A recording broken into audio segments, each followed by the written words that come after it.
तो hey guys, welcome to my channel. मेरा नाम है चंदन और आप देख रहे हैं एजुकेशन में गुप्ता जी। आप सभी के लिए फिर से 30 मोस्ट इंपॉर्टेंट क्वेश्चन लेकर आ चुका हूं दोस्तों, जो कि साइंस का है, फिजिक्स। इसको आपको सही से नोट कर लेना है। सारे बोर्ड एग्जाम में पूछे जाने वाला प्रश्न दोस्तों क्लास 10th वाले के लिए है, तो क्या करना है, इसको आपको सही से नोट कर लेना है। अगर उससे पहले मेरे चैनल पर पहली बार आए तो मेरे इस चैनल को सब्सक्राइब और साथ में बेल आइकन दबा दीजिए, ताकि हमारा कोई भी नया वीडियो अपलोड हो तुरंत आप तक पहुंच जाए। तो चलिए बिना समय गए क्वेश्चन को चलते हैं। तो आपको पहला नंबर में दिया है, बृहद संख्या में प्रकाश मतलब सुग्राही कोशिकाएं कहाँ होती है दोस्तों। तो आपका इसका राइट आंसर, एक के राइट आंसर ये हो जाएगा, रेटिना में होती है। प्रकाश सुग्राही कोशिकाएं कहाँ होती है, तो रेटिना में होती है। इसको आपको सही से नोट कर लेना है। तो चलिए क्वेश्चन को चल देता हूँ। दूसरे नंबर में विद्युत सिग्नल कौन उत्पन्न करता है, तो आपका इसका राइट आंसर, दो के राइट आंसर बी हो जाएगा, प्रकाश सुग्राही हो जाएगा। इसको आपको सही से नोट कर लेना है। तो चलिए क्वेश्चन को चल देता हूँ। आपको 3 नंबर जो है, सिग्नलों की व्याख्या कहाँ होती है, तो सिग्नलों की व्याख्या कहाँ होती है, तो आपका इसका राइट आंसर, 3 के राइट आंसर ये हो जाएगा, मस्तिष्क में होती है सिग्नलों की व्याख्या। इसको आपको सही से नोट कर लेना है। तो चलिए क्वेश्चन को चल देता हूँ। आपको 4 नंबर निम्न में से किस माध्यम में प्रकाश की 4 अधिकतम है दोस्तों। तो क्या इसका राइट आंसर, 4 का राइट आंसर ये हो जाएगा, हवा हो जाएगा। इसको आपको सही से नोट कर लेना है। निम्न में से किस माध्यम में प्रकाश की चाल अधिकतम है, तो हवा में प्रकाश की चाल अधिकतम होता है। इसको आपको सही से नोट कर लेना है। तो चलिए क्वेश्चन को चल देता हूँ। तो 5 नंबर सूक्ष्म कणों का एक विषमांगी मिश्रण क्या है दोस्तों। तो क्या इसका राइट आंसर, 5 के राइट आंसर ये हो जाएगा, वायुमंडल हो जाएगा। इसको आपको सही से नोट कर लेना है। तो चलिए क्वेश्चन को चलते तो आपको 6 नंबर जब प्रकीर्णन कणों को बनाता है, प्रकाश का प्रकीर्णन कणों को बनाता है, क्या बनाता है, तो आपका इसका राइट आंसर, 6 के राइट आंसर ये हो जाएगा, दृश्य बनाता है। इसको आपको सही से नोट कर लेना है। तो चलिए अगले क्वेश्चन को चलते तो आपको 7 नंबर टिंटल का प्रवाह देखा जा सकता है, तो आपका इसका राइट आंसर, 7 का राइट आंसर ये हो जाएगा, जंगलों में देखा जा सकता है टिंटल का प्रवाह। इसको आपको सही से नोट कर लेना है। तो चलिए अगले क्वेश्चन को चलते तो आपको 8 नंबर वायुमंडल नहीं होता तो आकाश कैसा प्रतीत होता, तो आपका इसका राइट आंसर, 8 का राइट आंसर बी हो जाएगा, काला हो जाएगा। जो जबकि वायुमंडल नहीं होता तो आकाश काला प्रतीत होता है। इसको आपको सही से नोट कर लेना है। तो चलिए अगले क्वेश्चन को चलते तो आपको 9 नंबर ऊंचाई पर उड़ते हुए यात्रियों को आकाश कैसा प्रतीत होता है दोस्तों। अत्यधिक ऊंचाई पर उड़ते हुए यात्रियों को आकाश कैसा प्रतीत होता है, तो आपका इसका राइट आंसर, 9 का राइट आंसर सी हो जाएगा, काला प्रतीत होगा। इसको आपको सही से नोट कर लेना है। तो चलिए अगले क्वेश्चन को चलते तो आपको 10 नंबर खतरे के संकेत का प्रकाश किस रंग का होता है दोस्तों। खतरे के संकेत का प्रकाश किस रंग का होता है, तो आपका इसका राइट आंसर, 10 के राइट आंसर डी हो जाएगा, लाल रंग का होता है। इसको आपको सही से नोट कर लेना है। तो चलिए अगले क्वेश्चन को चलते तो आपको 11 नंबर सूर्योदय या सूर्यास्त के समय आकाश कैसा दिखता है दोस्तों। सूर्योदय या सूर्यास्त के समय आकाश कैसा दिखता है, तो आपका इसका राइट आंसर, 11 का राइट आंसर ये हो जाएगा, लाल रक्त भाव हो जाएगा। इसको आपको सही से नोट कर लेना है।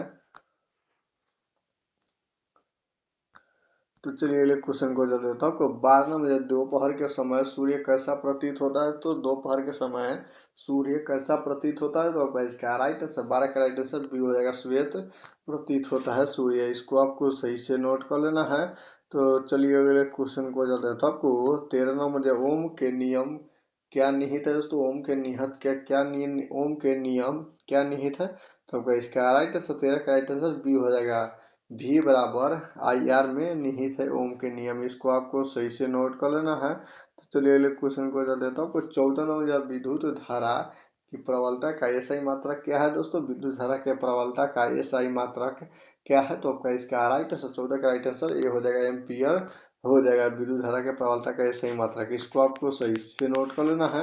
तो चलिए अगले क्वेश्चन को चल देता हूँ। आपको 15 नंबर धारा मापने के यंत्र को क्या कहते हैं दोस्तों। धारा मापने का यंत्र को क्या कहते हैं, तो आपका इसका राइट आंसर, 15 का राइट आंसर ये हो जाएगा, आमीटर हो जाएगा। इसको आपको सही से नोट कर लेना है। तो चलिए अगले क्वेश्चन को चल देता हूँ। आपको 16 नंबर इलेक्ट्रॉन पर कितना अवशेष मतलब अवशेष होता है दोस्तों।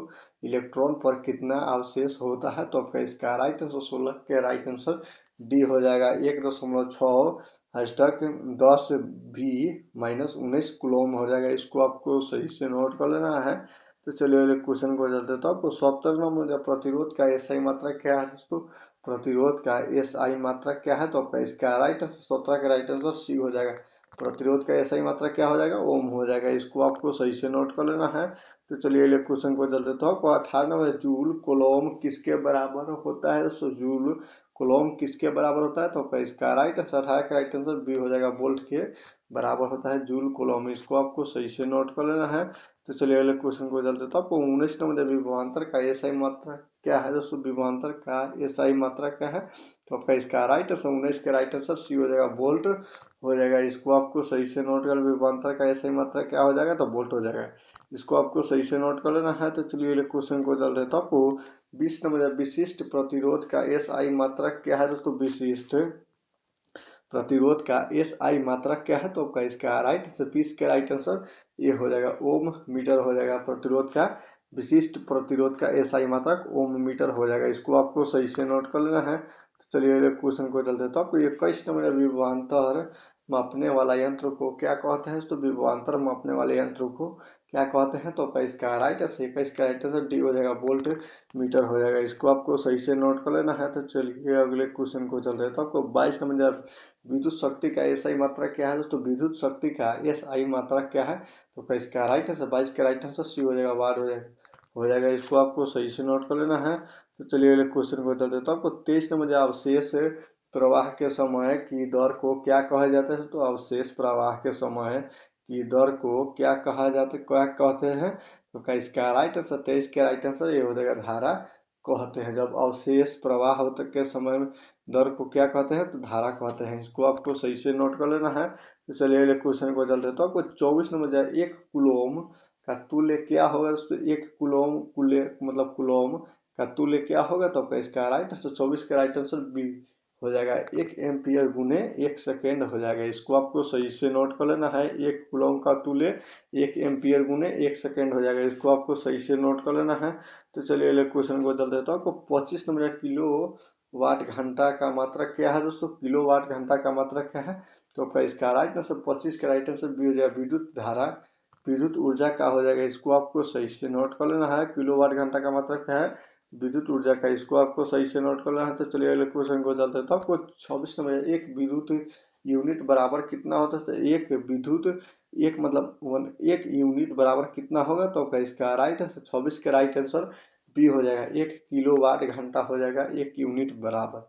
इसको आपको सही से नोट कर लेना है। तो चलिए अगले क्वेश्चन को चलते हैं। तो आपको 27 नंबर गोबर गैस एक प्रकार की मतलब कौन सी गैस है? तो आपका इसका राइट आंसर 27 का राइट आंसर बी हो जाएगा। बायोगैस हो जाएगा। गोबर गैस कौन सी गैस है? बायोगैस हो जाएगा। इसको आपको सही से नोट कर लेना है। तो चलिए अगले क्वेश्चन को चलते हैं। तो आपको 28 नंबर में दिया जा रहा है बायोगैस का उत्पादन कहाँ से होता है? तो बायोगैस का उत्पादन कहाँ से होता है? तो आपका इसका राइट आंसर 28 का राइट आंसर ये हो जाएगा। गोबर से बायोगैस का उत्पादन होता है। इसको आपको सही से नोट कर लेना है। तो चलिए अगले क्वेश्चन को जाते हैं। तो आपको 29 नंबर मतलब नवीकरणीय ऊर्जा स्रोत कहाँ से होता है? तो नवीकरणीय ऊर्जा स्रोत कहाँ से होता है? तो आपका इसका राइट आंसर 29 का राइट आंसर बी हो जाएगा। सौर ऊर्जा का से नवीकरणीय ऊर्जा स्रोत प्राप्त होता है। इसको आपको सही से नोट कर लेना है। तो चलिए अगले क्वेश्चन को चलते हैं। तो आपको 30 नंबर में दिया जा रहा है अनवीकरणीय ऊर्जा स्रोत कहाँ से प्राप्त होता है? दोस्तों अनवीकरणीय ऊर्जा स्रोत कहाँ से प्राप्त होता है? तो आपका इसका राइट आंसर 30 का राइट आंसर ये हो जाएगा। जीवाश्म ईंधन से अनवीकरणीय ऊर्जा स्रोत प्राप्त होता है। इसको आपको सही से नोट कर लेना है। तो उम्मीद करता हूँ कि वीडियो आप लोगों के लिए अच्छा लगा, और अच्छा लगा तो वीडियो को दीजिए लाइक और चैनल को सब्सक्राइब। तो फिर जय हिंद जय भारत।